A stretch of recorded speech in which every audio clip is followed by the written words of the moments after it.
মশা বর্তমান সময়ের একটি আলোচিত প্রসঙ্গ। হঠাৎ করে এডিস মশার প্রকোপ বেড়ে গেছে। ডেঙ্গু জ্বরে অধিক হারে আক্রান্ত ও মৃত্যুর সংখ্যা মানুষকে চিন্তায় ফেলে দিয়েছে।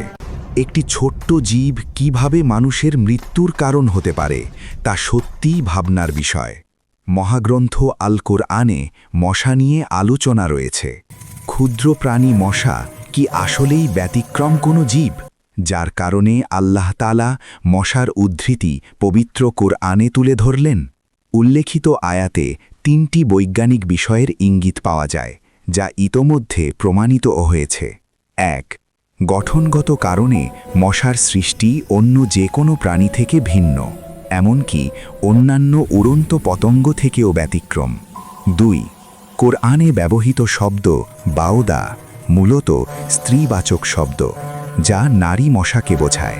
আধুনিক বিজ্ঞান প্রমাণ করেছে শুধুমাত্র স্ত্রী মশাই মানুষের রক্ত খায়।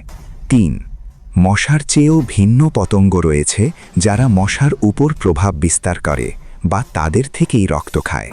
অত্যন্ত আশ্চর্যের যে ১৯২২ সালে বিজ্ঞানী F.W. এডওয়ার্ডস তার গবেষণাপত্রে দাবি করেন দক্ষিণ এশিয়ার মালয় অঞ্চলে এমন এক ধরনের পতঙ্গ পাওয়া গেছে যা মশা থেকেই রক্ত খায়।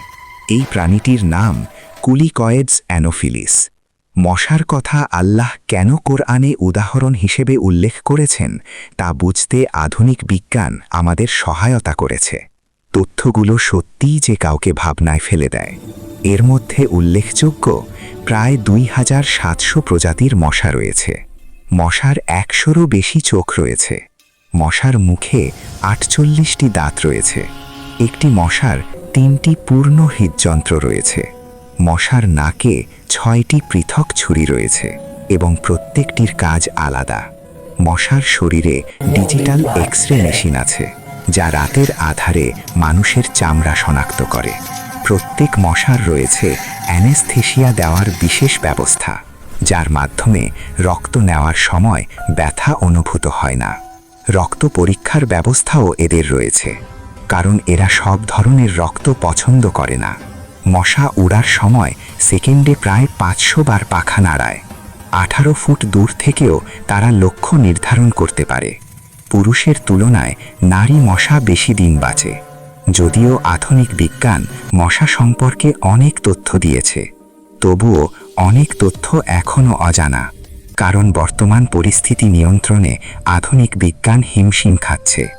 ইতিহাসে আমরা জানি পৃথিবীর অহংকারী শাসক নামরুদ মশার কাছেই পরাজিত হয়েছিল। সে নিজেকে সৃষ্টিকর্তা বলে দাবি করেছিল। শেষ পর্যন্ত একটি মশার কারণেই তার মৃত্যু হয়েছিল। এই ঘটনা আমাদের স্মরণ করিয়ে দেয় মশা কতটা শক্তিশালী নিদর্শন। প্রিয় নবী সাল্লাল্লাহু আলাইহি ওয়াসাল্লাম আমাদের একটি দোয়া শিখিয়েছেন, আউযু বিকালিমাতিল্লাহিত তাম্মাতি মিন শাররি মা খালাক। আল্লাহ তাআলা আমাদের সবাইকে সুস্থ ও নিরাপদ রাখুন। আমিন।